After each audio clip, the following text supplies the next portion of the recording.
Hello friends, स्वागत है आप सभी का मेरे यूट्यूब चैनल पर। आज मैं एक नई वीडियो और नए टॉपिक के साथ लेकर आई हूँ। जो ये टॉपिक है वो अधिगम तथा शिक्षण, जो बीएड सेकेंड सेमेस्टर का अनिवार्य प्रश्न पत्र है CC1, उसका टॉपिक है।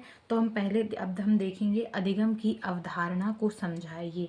यहाँ प्रश्न ये आता है, तो हम देखेंगे सीखने या अधिगम का क्या अर्थ है। तो सीखना या अधिगम एक व्यापक, सतत एवं जीवन पर्यंत चलने वाली प्रक्रिया है।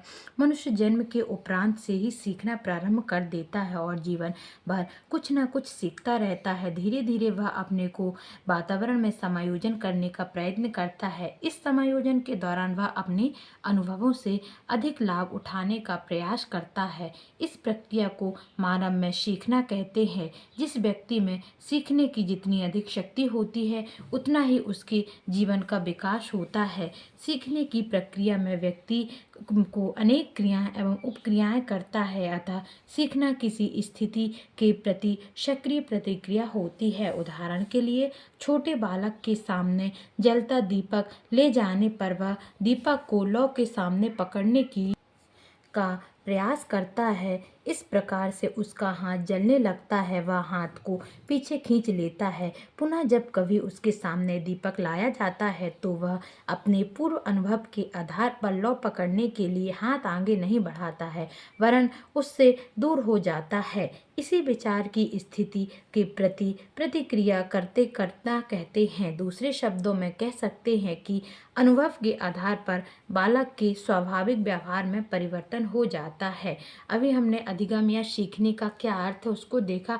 अब हम देखेंगे कि अधिगम की कुछ परिभाषाएं हैं, जो जैसे कि क्रो एवं क्रो के अनुसार आदत और अभिवृत्तियों के अर्जन को ही अधिगम माना है, क्रो एवं क्रो ने। इसी प्रकार चार्ल्स ई स्किनर ने व्यवहार में उत्तरोत्तर अनुकूलन की प्रक्रिया को अधिगम कहा जाता है।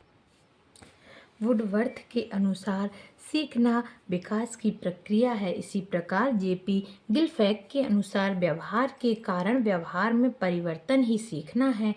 कॉर्नब्रैक के अनुसार सीखना अनुभव के फलस्वरूप व्यवहार में परिवर्तन द्वारा व्यक्त होता है। इसी प्रकार क्रो और क्रो के अनुसार अधिगम आदतों, ज्ञान एवं व्यवहार को ग्रहण करना है। मर्फी के अनुसार अधिगम व्यवहार एवं दृष्टिकोण दोनों का परिमाजनक होता है।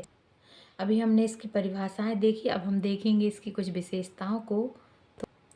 तो मैंने यहाँ पे अधिगम की विशेषताओं को ये डायग्राम के द्वारा बताया है, देख सकते हैं आप। मैं हर बार बोलती हूँ कि कोशिश कीजिए कि प्रत्येक प्रश्न पर डायग्राम बनाइए, जिससे एग्जामिनर पर काफ़ी इफेक्टिव प्रभाव पड़ता है। अब हम इन्हीं विशेषताओं का विस्तृत विवेचन आगे देखेंगे। अब हम देखते हैं याकमैन एवं सिम्पसन के अनुसार अधिगम की सामान्य विशेषताएं निम्नलिखित हैं, जिसमें पहली है अधिगम संपूर्ण जीवन चलता है। सीखने की प्रक्रिया आजीवन चलती रहती है। व्यक्ति अपने जन्म से लेकर मृत्यु पर्यंत तक कुछ न कुछ सीखता रहता है। यह विशाल जगत अपनी आश्चर्यजनक वस्तुओं, क्रियाओं एवं ज्ञान भंडार के द्वारा मानव के समक्ष कुछ न कुछ सीखने के लिए नवीनता प्रस्तुत करता रहता है। इसलिए यह नहीं कहा जा सकता कि बालक के विकास की किसी भी अवस्था को सीखना बंद कर देता है। बालक अधिगम आजीवन चलने वाली प्रक्रिया है। दूसरा हम देखते हैं अधिगम परिवर्तन है।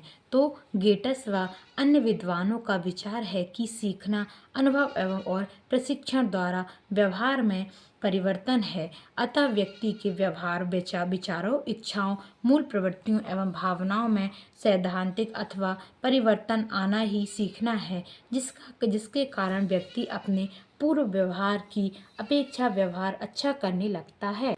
अब हम देखते हैं फिर तीसरा है अधिगम सार्वभौमिक है। सीखने का गुण केवल मानव में ही नहीं पाया जाता, अपितु संसार के सभी जीवधारी, पशु पक्षी, कीड़े मकोड़ों सभी में सीखने का गुण पाया जाता है।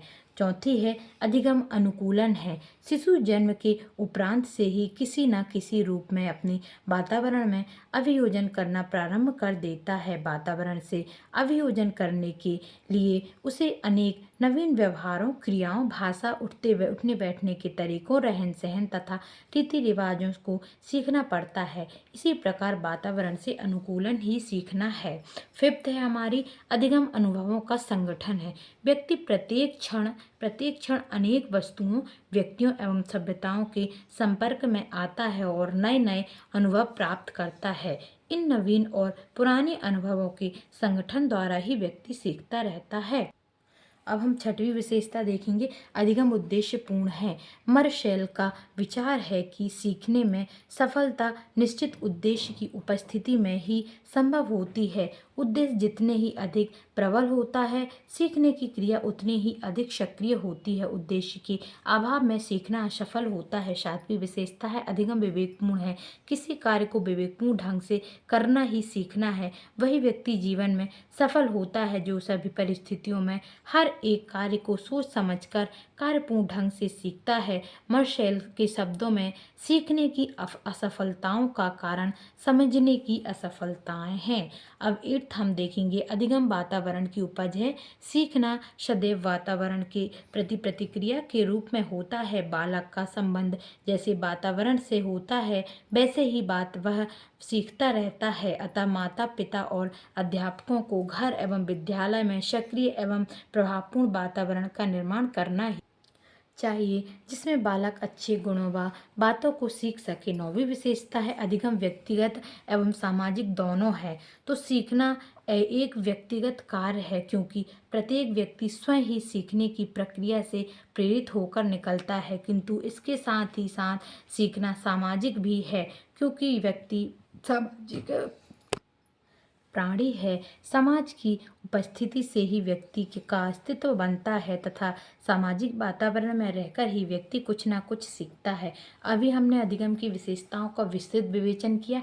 अब हम देखते हैं निष्कर्ष में। उपर्युक्त विवेचन से स्पष्ट है कि अधिगम या सीखने की प्रक्रिया व्यक्ति के व्यवहार में अनुभव, अभ्यास या शिक्षा के अध्ययन से परिवर्तन लाने का एक सतत प्रक्रिया है, जिससे ज्ञान और कौशल की वृद्धि होती है। Thank you. आशा करती हूँ कि ये वीडियो आपके लिए हेल्पफुल रही होगी। मैं ये बोलना चाहती हूँ कि जो ये आज का हमारा ये टॉपिक है, तो ये द्वितीय सेमेस्टर का अधिगम तथा शिक्षण, लर्निंग एंड टीचिंग, जो अनिवार्य प्रश्न पत्र है उसका टॉपिक है CC1 का। तो ठीक है, तो कृपया करके आप इस चैनल को लाइक कीजिए, सब्सक्राइब कीजिए और बेल आइकन को प्रेस कीजिए, लाइक कीजिए और चैनल को सब्सक्राइब कीजिए, ज़्यादा से ज़्यादा लोगों को शेयर कीजिए। और जो जिस भी टॉपिक पर आपको डाउट होता है तो प्लीज़ कमेंट कीजिए। मैं एक बात बोलना चाहती हूँ कि कुछ बच्चे जो विश्वास सीरीज़ होती है तो उससे पढ़ते हैं, तो मैं जो ये पढ़ा रही हूँ या आपको ये नोट्स बता रही हूँ, ये मैंने क्या बोलते हैं काफ़ी